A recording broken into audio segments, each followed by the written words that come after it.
Hello everyone, welcome to Yoga Upload. I'm Maris Aylward. Today's video is part of a series I'm doing on how to use yoga props. The first video was on yoga blocks and I will link that in the description box below if you want to check that out. Today is all about the yoga strap. What is it, alternatives you can use, and also I'll show you the different poses where you can use the yoga strap. That's all coming up.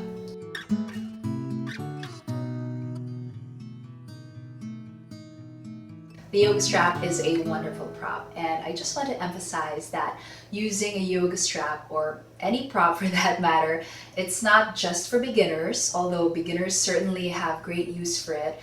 It's not cheating, you're not being lazy. There are many reasons to use a yoga strap. It can enhance your experience of the pose, maybe make the pose safer and more accessible to you. And also, if there are some restrictions and tightness, a yoga strap can help a lot. So here I have two yoga straps. They're pretty standard.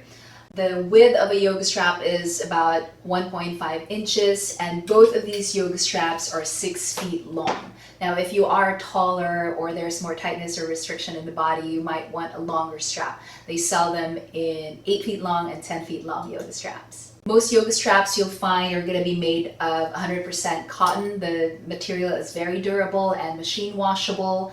And you have these two different kinds here. Really, the only difference between these two is this one has the metal D-rings, and this one has a plastic buckle like a regular belt. Honestly, I'm okay with either one, and the reason that you want to have that buckle or the D-ring is so that you can make loops, and I'll show you what we'll do with the loops later on.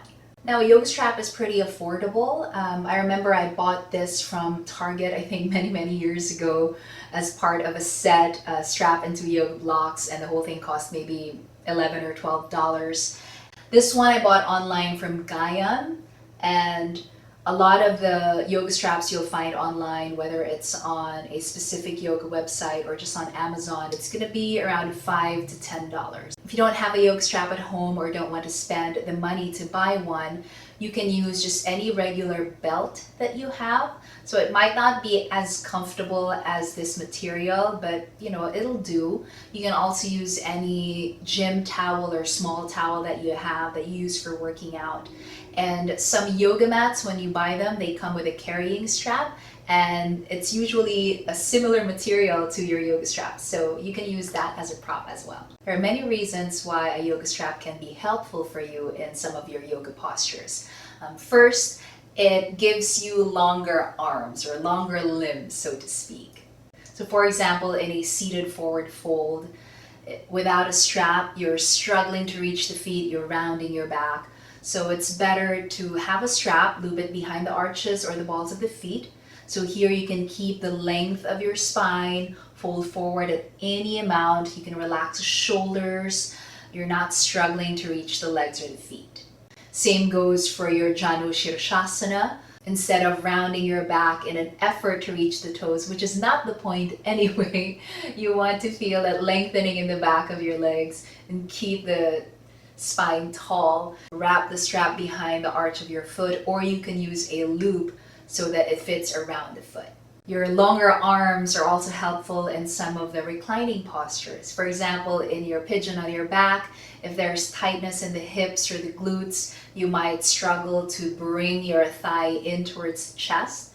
So a strap can help with that. Wrap your strap behind the thigh or over the shin so you can gently pull. And that way, you're not straining the neck. You can relax the shoulders and the neck on the floor.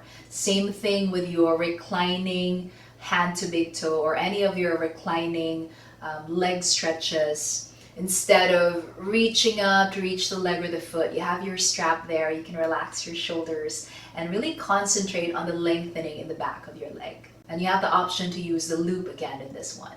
The strap is especially helpful for your arm binds, for example, in your extended side ankle pose. If the hands aren't touching, don't worry about it, just use your strap. You can focus on your bind more. Same with your Malasana bind, Malasana twist. So again, if the hands aren't touching, you can use your strap. Really press the arm against that inner thigh. The strap is also great for some stretches for the chest and the shoulders. We're testing our shoulder mobility. So for example, in a forward fold with your arms behind you and your fingers clasped.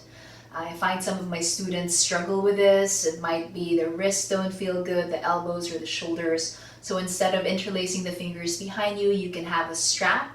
Grab the strap with your hands about shoulder distance apart. You can widen that grip if you need to. Same with your Gomukhasana or your cow face arm. So sometimes when the hands aren't touching, students tend to round the back or drop the chin. You want to keep the length in your spine and use your strap or your towel instead if the hands aren't touching.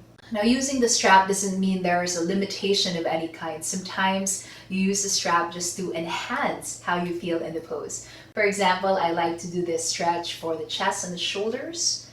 You have your strap with the hands shoulder distance apart or a little bit wider. You move the arms back, drop the chin. Just a nice opening here for the upper body. You can also use this to enhance your side stretches, whether you're seated or you're standing up. Just that gripping the strap, awareness of your hands and your arms gives you a little bit different sensation in these side stretches. Another creative way of using the strap is to measure and also to activate certain muscles that you might neglect otherwise. For example, in a forearm plank, when you have your forearms parallel to each other, there is a tendency for the hands to either turn in or turn out while you're in the pose. So with a strap, use a strap with a big loop, measure shoulder distance apart. So you don't want the strap to be loose. You're actively kind of pulling your forearms away from each other, maintaining that shoulder distance measurement. And as I said earlier, the yoga strap is not just for beginner poses. You can also use it for your more intermediate and advanced yoga postures to make them more accessible and to make them safer. For example, in your balancing pose, extended hand to big toe. If you're struggling to reach the foot or the big toe, you're rounding your back, it's better to use a strap. You can use a loop if you like, so you can fully extend the leg. You can keep your spine nice and tall instead of rounding, and then you can go into these different variations in the pose. As some of you know, I'm pregnant, and there are some poses that are not accessible to me right now. So I'll show you how to use them with a strap and also compare with some of my older photos and videos that I did before I got pregnant, so you can see the pose without the strap. In an older video, I did this dancer's pose variation or standing bow. So hands behind me, grabbing the foot. You can use a strap for this. The loop would be pretty helpful in this one. So you can still do the pose without reaching for the foot, and you can explore some different variations here. This is your king dancer pose with a strap. Another balance pose that's also an arm bind is your bird of paradise. Again, this is an older video that I did. If the arms aren't touching, the back is rounding, the leg is bent, if there's just a lot of struggling in the pose, I recommend you try a strap for this one, so you can move into the pose, you can work on your balance, and you can progress from there. Now, these are some of my favorite poses. This is your king dancer pose and the mermaid pose variation. They're pretty similar. Now, it's not accessible to me, and so I'll use a strap for this one. Again, the loop will be helpful to place that loop around the foot so you can explore some different variations. So you're basically getting the same benefits of the hip opening and the back bend, but without having to reach for your foot or your ankle with your hands. And lastly, this great core strengthening pose, Navasana or boat pose. So right now with my belly in front of me, it's really hard to balance in Navasana. It's hard to extend the legs, so I like to keep my legs bent for this one. But there's an alternative too. Even if you're not pregnant, you can try this, to have your strap behind the arches of the feet, fully extend the legs, really flex the feet, and you can keep that length in your spine. You don't have to round your back if you have the strap in your Navasana. Now, this is not a complete list of all the poses where you can use the yoga strap, but I hope that it gave you a good idea of good reasons to use a yoga strap, just the different creative ways that you can use it. So I encourage you to just keep exploring, keep experimenting. I hope you enjoyed this video. There will be another one in the series, how to use yoga props. The next one will be on bolsters and blankets. Thank you so much for joining me today, and I'll see you next time.